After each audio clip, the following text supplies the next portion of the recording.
السلام علیکم، اردو کہانی میں خوش آمدید۔ ہمیشہ کی طرح آج بھی اردو کہانی سے آپ کو ایک انتہائی دلچسپ کہانی سنائی جائے گی۔ امید کرتی ہوں کہ کہانی آپ کو پسند آئے گی۔ کہانی شروع کرنے سے پہلے نئے آنے والوں سے گزارش ہے کہ ہمارے چینل اردو کہانی کو ضرور سبسکرائب کریں اور ہماری ویڈیوز سب سے پہلے دیکھنے کے لیے بیل آئیکن کو ضرور کلک کریں۔ ان دنوں میری عمر 5 سال تھی۔ ماں کے سرخ آنچل کو مضبوطی سے تھامے رہنے کے باوجود ظالموں نے بے دردی سے وہ آنچل میری کمزور مٹھی سے چھڑا لیا تھا کہ جس کی ملائمت آج تک اپنی ہتھیلیوں پر محسوس ہوتی ہے۔ چھوٹی سی تھی پھر بھی میری ماں کی دوسری شادی مجھے یاد ہے۔ بیتے دنوں کا ایک ایک پل میری یادداشت میں کسی خزانے کی طرح محفوظ ہے۔ وہ دن جب ہم ایک خوشیوں بھرے پرسکون گھر میں رہا کرتے تھے، لان میں ایسے دوڑتے پھرتے جیسے باغوں میں تتلیاں اڑتی ہیں، مسرتیں پھولوں کی مانند ہمارے قدموں میں بکھری ہوتیں۔ اچانک اس پربہار باغ کو کسی کی نظر لگ گئی۔ دیکھتے دیکھتے سرسبز پیڑ خاردار جھاڑیوں میں بدل گئے، پھول مرجھا کر گر پڑے اور تتلیوں کے پروں سے ان کے سارے رنگ غائب ہو گئے۔ ابو ایک اعلیٰ افسر تھے۔ انہیں دوستوں کی دعوت کرنے کا شوق تھا۔ چائے کے دور چلتے اور سگریٹ کا سرمئی دھواں فضا کو خوابناک بنا دیتا۔ یہ دوستوں کی محفل ہفتے کی شام کو سجتی اور اکثر رات بھر جاری رہتی۔ ہم ابو کا انتظار کرتے سو جاتے اور امی بھی اپنی خوابگاہ میں کروٹیں بدلتی رہتیں۔ ان کو صبح تک نیند نہیں آتی تھی۔ جس مشروب کا تقریب میں دور چلتا اس کی بو سارے گھر میں پھیل جاتی۔ والدہ اگلے دن ابو سے اس بات پر الجھتیں اور خفا ہو جاتیں، لیکن ان پر کچھ اثر نہ ہوتا۔ کہتے میری افسری اور ترقی کے لیے یہ محفلیں ضروری ہیں۔ جانتی ہو کہ ان محفلوں میں ہمارے گھر میں کس عہدے اور کس رتبے کے لوگ آتے ہیں؟ انہی کے دم سے تو ہمارے گھر میں دولت کی دیوی نظر آئی اور اسی وجہ سے تم عیش کر رہی ہو۔ بے شک ابو دوست نواز تھے اور دوست نواز ہونا کوئی بری بات نہیں، لیکن ان کو جو لت پڑ چکی تھی، یعنی ہر روز تاش کھیلنے اور شراب پینے کی، اس کا کوئی علاج نہیں تھا۔ پہلے گھر سے شام کو چلے جاتے تو آدھی رات کو آتے۔ والدہ کو انتظار میں نیند نہ آتی اور صبح ان کی لڑائی ہو جاتی۔ پھر اپنی ازدواجی زندگی بچانے کی خاطر ابو گھر میں ہی پینے لگے۔ ہم پیالہ دوستوں کی محفلیں جما لیتے تاکہ بیوی دیر سے گھر آنے پر خفا نہ ہو۔ کچھ دن امی چپ رہیں، پھر ان محفلوں سے بھی چڑھنے لگیں۔ ابو کہتے تم کھانا کھا لیا کرو، کیوں جاگتی رہتی ہو؟ نوکر موجود ہے کام کرنے کو، تمہاری ضرورت صرف کھانا بھجوانے تک ہوتی ہے۔ کون عورت چاہتی ہے کہ بیوی رات 2-3 بجے تک جاگ کر اپنے شوہر کا انتظار کرتی رہے، خواہ شوہر گھر پر ہی موجود ہو؟ مگر ان کا موجود ہونا تو ان کے ہم مزاج دوستوں کے لیے تھا۔ دن کو آفس، شام کو دوست، امی اور ہمارے لیے بابا کے پاس وقت ہی کب تھا؟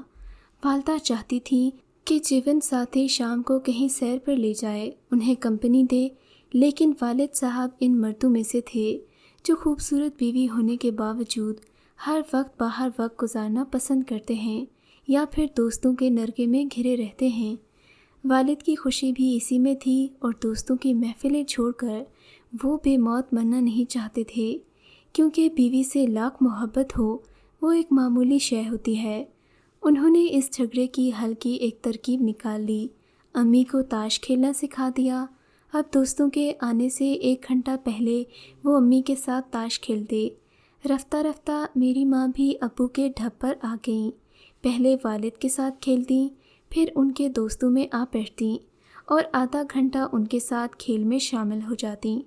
والد کو برا نہیں لگتا تھا کہ ان کی بیوی بھی خوش ہو لیتی اور قریبی دوستوں کے سامنے تو پہلے بھی آتی جاتی تھی۔ اس طرح انہیں فائدہ ہوا کہ میری ماں نے لڑنا جھگڑنا چھوڑ دیا۔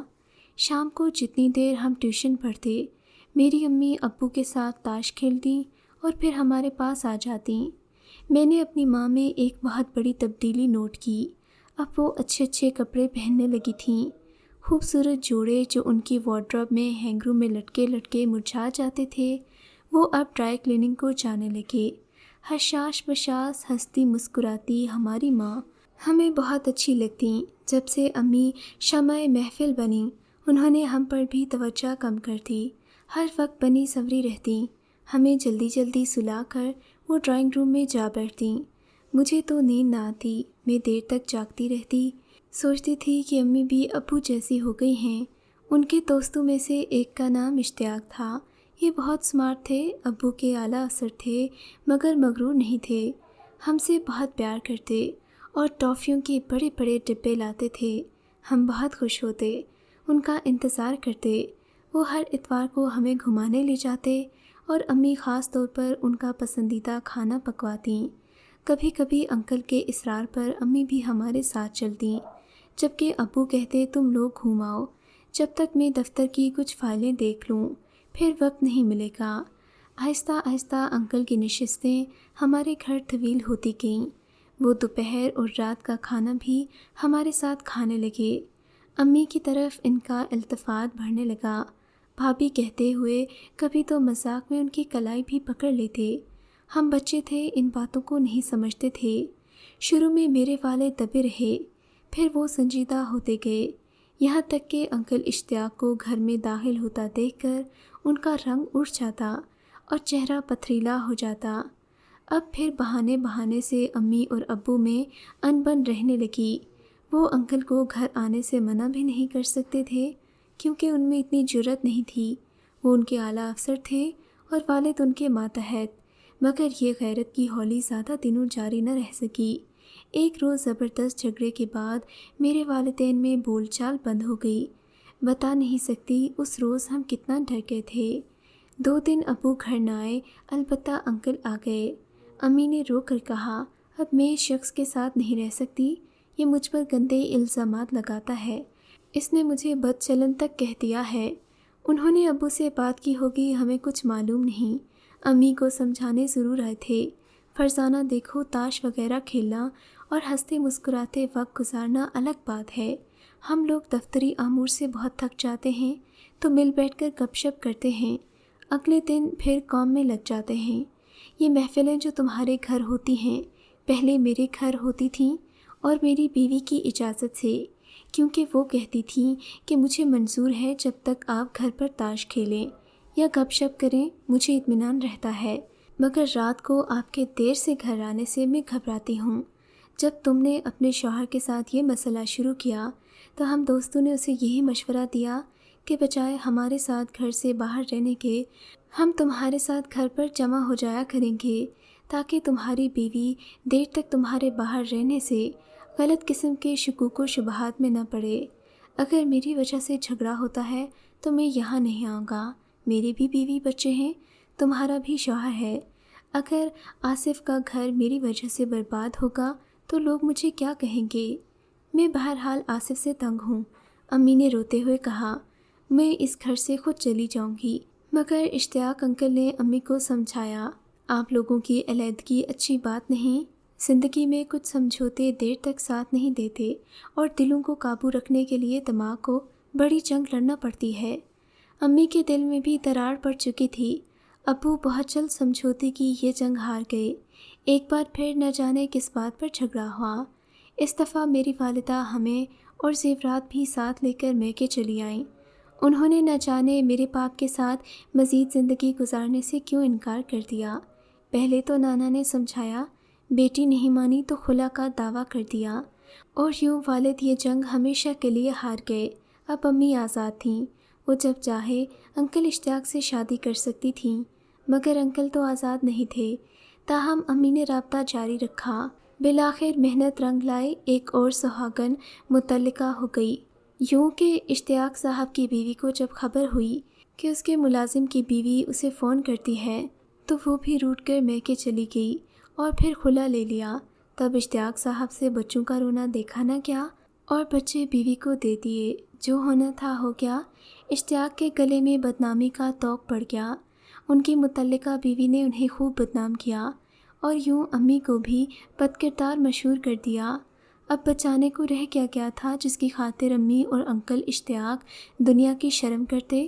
بدنامی تو خوب ہو گئی تھی، سب کہتے تھے کہیں نہ کہیں کوئی خرابی ہے، تبھی ایسے فیصلے ہو جاتے ہیں، مگر سزا تو نادانوں کو ملتی ہے کہ جن کا کوئی قصور نہیں ہوتا۔ ہماری معصومیت کوئی دیکھتا کہ جس روز امی کی شادی تھی ہم دونوں بہن بھائی بہت خوش تھے۔ بچے ہم سے پوچھ رہے تھے تم نے یہ نئے کپڑے کیوں پہنے ہیں؟ میں اور آلیان فخر سے کہہ رہے تھے آج ہماری امی کی شادی جو ہے، امی گوٹے والا جوڑا پہنے گی تو کتنی پیاری لگے گی۔ بچے کہہ رہے تھے ان کے گھر پر تو شامیانہ لگا ہے، ابھی کچھ دیر میں بارات آئے گی، دولہا آئے گا، دیکھنا کتنا مزہ آئے گا۔ ان کی یہ باتیں سن کر ایسی نحوست دکھا رہی تھی کہ جیسے امی کی نہیں میری گڑیا کی شادی ہو۔ ہم ایک انجانی کیفیت میں ڈوبے ہوئے تھے، پھر نہ جانے کیا ہوا، دولہا کی گاڑی آتے ہی نانا جان ہمارے پاس آئے اور ہمیں گاڑی میں بٹھا دیا۔ ہم سسکتے رہ گئے مگر کسی کو ترس نہیں آیا، رات بھر روتے روتے نہ جانے کب نیند کی آغوش میں چلے گئے۔ صبح نانا وکیل کے ساتھ آئے اور کہا ان بچوں کو آصف کے حوالے کر دو، ان کا یہاں رکھنا محال ہے، کوئی دیکھ بھال نہیں کر سکے گا۔ باپ کے پاس چلے گئے تو اس کو بھی چین آ جائے گا، وہ ہمارا پیچھا چھوڑ دے گا۔ نانا جان چلے گئے اور وکیل جو رشتہ دار بھی تھے اپنے بازو میں بھر کر بیٹھ گئے۔ ہم رو رہے تھے، وہ بھی رو رہے تھے۔ باپ نے ہمیں بے شک سینے سے لگا لیا مگر ماں کی یاد دل سے نہیں گئی۔ اتنی مدت گزر گئی، وہ آنسو آج تک نہیں تھمے۔ اب وہ گالوں پر نظر نہیں آتے مگر میرے دل میں قطرہ قطرہ گرتے رہتے ہیں، جیسے برف چوٹیوں سے پگھل کر نشیب کی طرف بہتی رہتی ہے۔ ابو نے ہماری خاطر دوبارہ شادی نہیں کی، ہمیں ماں اور باپ دونوں کا پیار دیا۔ اب میں 17 سال کی ہو گئی ہوں مگر لوگ مجھے عجیب نظروں سے دیکھتے ہیں، کیونکہ جب بھی کہیں شامیانے لگے دیکھتی ہوں، شہنائی کی آواز سنتی ہوں یا کوئی سجی ہوئی دلہن دیکھتی ہوں تو میرا رنگ سرد پڑ جاتا ہے، ہاتھ پاؤں ٹھنڈے ہو جاتے ہیں اور میں چیخ مار کر بے ہوش ہو جاتی ہوں۔ پھر دبی دبی سسکیاں منہ سے نکلتی ہیں، جیسے کوئی ننھی منھی بچی بھرے میلے میں اپنی ماں سے بچھڑ جاتی ہے۔ ہاتھ چھوٹ جائے تو پھر جدائی کی دیوار اپنوں کے بیچ ایسی راہ حائل کر دیتی ہے کہ ایک شہر میں رہ کر بھی مل نہیں پاتے۔ سنا ہے کہ ماں کا دل بچے کے پیار سے بھرا ہوتا ہے، مگر ہماری ماں کیسی تھی؟ ایسا بھی کیا ہوا کہ اپنے تن پر سرخ جوڑا سجانے کے لیے ہمارے دلوں کو لہو لہان کر دیا؟ کیا کبھی ممتا کے کان بہرے اور آنکھیں اندھی ہو جاتی ہیں کہ وہ کسی کی سسکیاں بھی سن نہیں سکتی اور نہ ہی اپنی اولاد کی صورتیں اسے نظر آتی ہیں؟ وہ دن اور آج کا دن، کبھی میں گھر میں کسی رشتہ دار کی شادی کا کارڈ آ جائے تو گھبرا جاتی ہوں، شہنائی بجے، شامیانے لگیں یا رنگ برنگے بلب جلتے بجھتے نظر آئیں، میری روح میں بسی ہوئی سسکیاں جاگ پڑتی ہیں، دل میں رنگ برنگے بلب آنسو بن کر گرنے لگتے ہیں۔ خدا کسی ماں کو اتنا سنگ دل نہ بنائے۔ اس کہانی کے بارے میں آپ کا کیا خیال ہے؟ کیا اسلام نے عورت کو دوسری شادی کا حق اس لیے دیا ہے کہ وہ اپنے شوہر کا گھر برباد کرے؟ آپ کے خیال میں غلطی کس کی تھی، میرے بابا کی جنہوں نے میری ماں کو خود اس لت پر لگایا، یا پھر میری ماں کی جو ثابت قدم نہ رہ سکیں؟ کامنٹ سیکشن میں اپنی رائے کا اظہار ضرور کیجیے گا۔ اگر آپ کو یہ کہانی پسند آئی ہے تو اس ویڈیو کو لائک کریں اور اس طرح کی مزید کہانیاں سننے کے لیے ہمارے چینل اردو کہانی کو سبسکرائب کریں۔